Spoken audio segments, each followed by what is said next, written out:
Ryan Wilcox.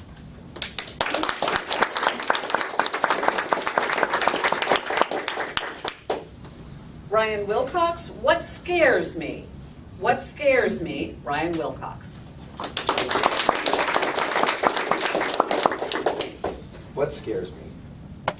We have things that we're scared of. That's a good thing. It can keep you alive.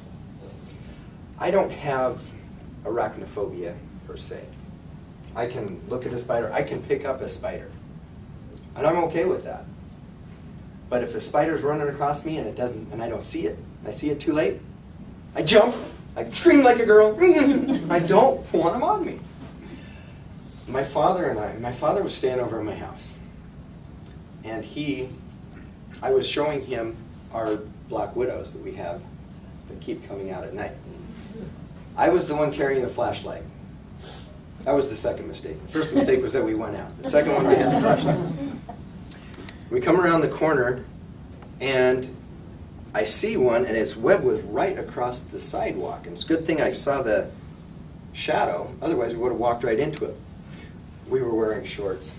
That was another bad idea. So I see that, and my dad, I don't know why, grabs the spider web and gives it a tug. The black widow flipped up into the air. I've been trained that when you're watching TV, you change the channels when you get something you don't want to see. I changed the channel. If you think they're scary when they're on you, you ought to try it when you don't know where it is, but the last thing you saw was it was flying towards you. It was bad. I fumbled, but I got the channel changed back. Where is it? We survived. But more terrifying than spiders are people. Have you met any? They're vicious. Not judges, but the others. When I went to Italy, I served a mission there. When I landed in Venice, I had 2 years worth of luggage with me. I'm walking down the airport trying to get out, and there was a German Shepherd that was following my bag. Go away, go away. I wasn't worried about the German Shepherd. I was worried about what was on the other side of the leash, which is the guy with the machine gun.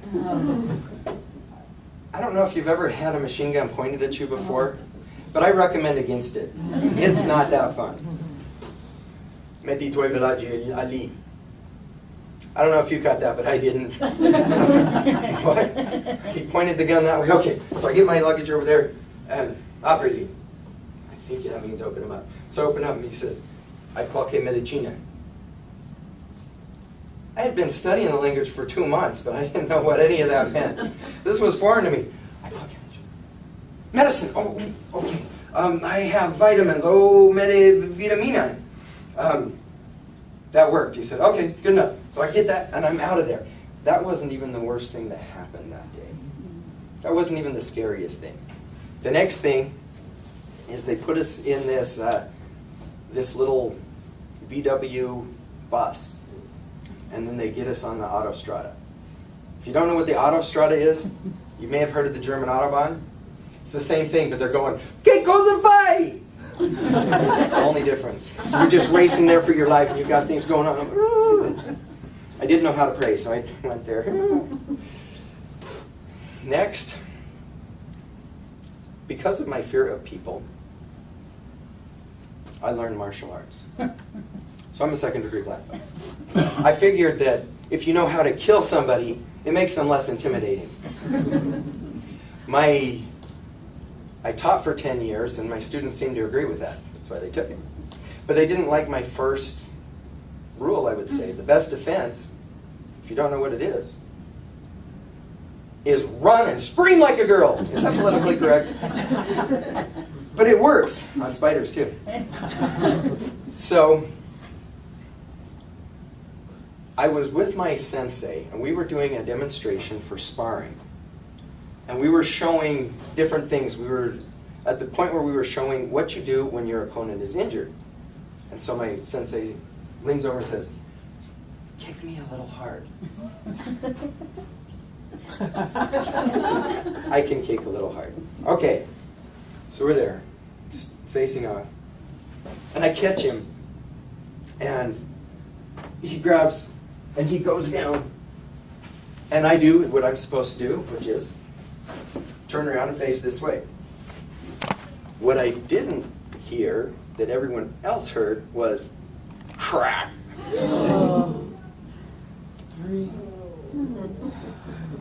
I learned to be scared of myself. His wasn't as bad as my next sensei's. My next sensei, we were sparring, and he came with a sword.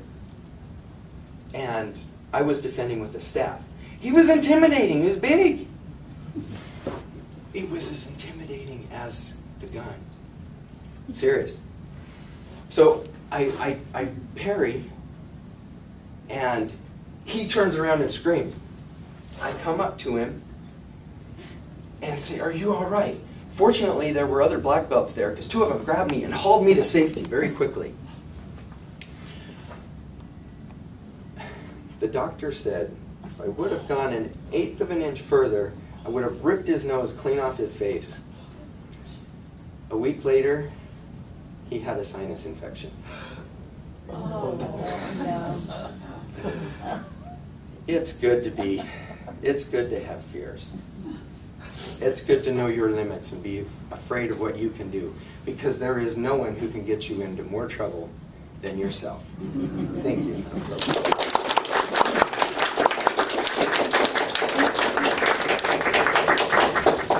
All right, if the timer will give me 1 minute, we'll have a minute of silence for a tally.